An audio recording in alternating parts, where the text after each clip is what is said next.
Welcome to Let's Know History. On the coast of about 53 miles south of Chennai is the site of Mahabalipuram, with a beach, a temple on the seashore, and monuments.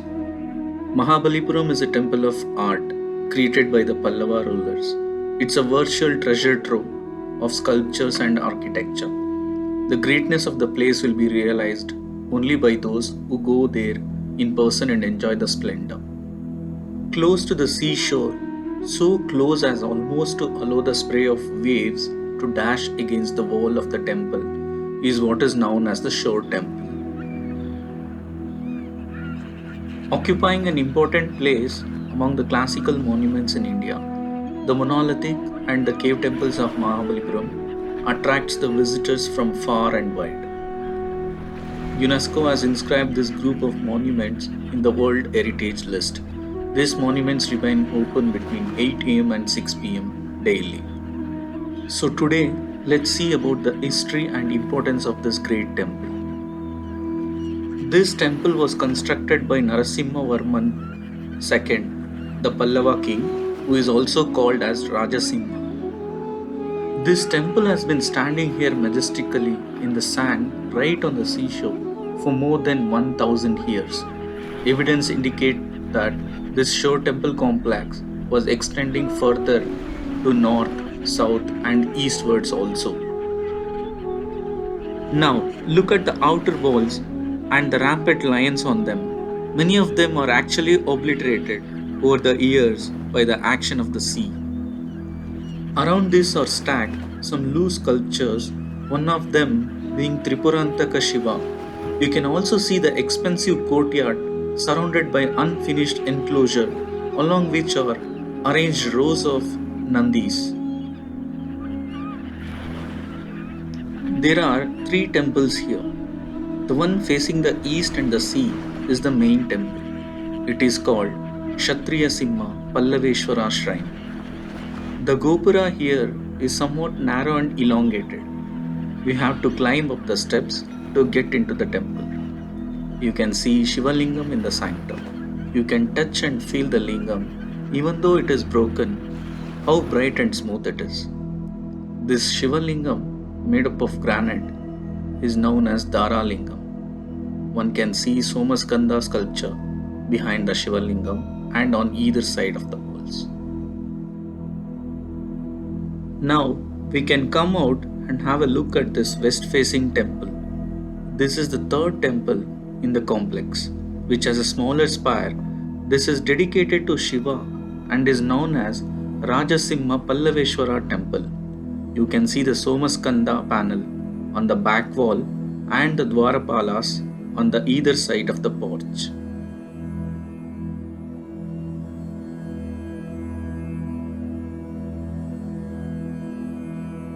Opposite to the temple on the west, you can see the Balipita, where offerings are made, and the pedestal of Dvajastambha.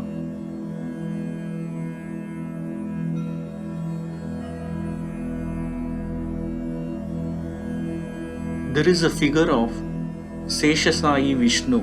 He is known as Palligunduraliya Deva, the god who was pleased to go to sleep, and the temple is also called Narapati Simha Pallava Vishnu Shrine.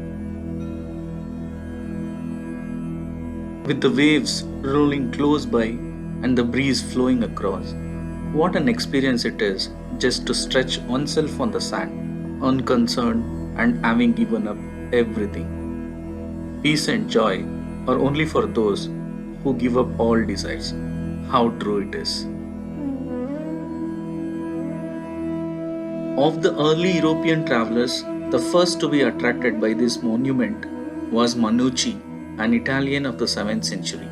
The present popular name of 7 pagodas was mostly given by the European travelers because there were 7 such temples on the shores of Mahabalipuram at that time. The existence of more temples around the shore temple has been recorded. It is also believed that a natural calamity must have submerged other temples in the complex. Surprisingly, the tsunami in December 2004 exposed some of the submerged parts of the temple in Shore Temple complex. This provided energy for further research about other temples on this coastline. Here on the side, one can see a large sculpture of Durga's lion. Doesn't it look beautiful? On a closer look, one can find Goddess Durga herself seated on the right hind leg of the animal. Looks like she is practicing riding on its leg, and on gaining confidence, she'll be jumping over and start riding on the lion's back. On the chest of the lion, a small square is cut, wherein there is a carving which also is a representation of Durga. We should think for a moment how the sculptor has carved such an exquisite image inside so small square. Here, an expensive courtyard is partially surrounded by an unfinished enclosure, along which are arranged rows of Nandis. Near the entrance to the west, there are panels probably dealing with the scenes from the history of Pallavas, as in the Vaikunta Perumal temple at Kanchipuram. Among the iconographic carvings, there are those of Shiva, one of which, representing Tripurantaka with Vishnu as his arrow, is very interesting.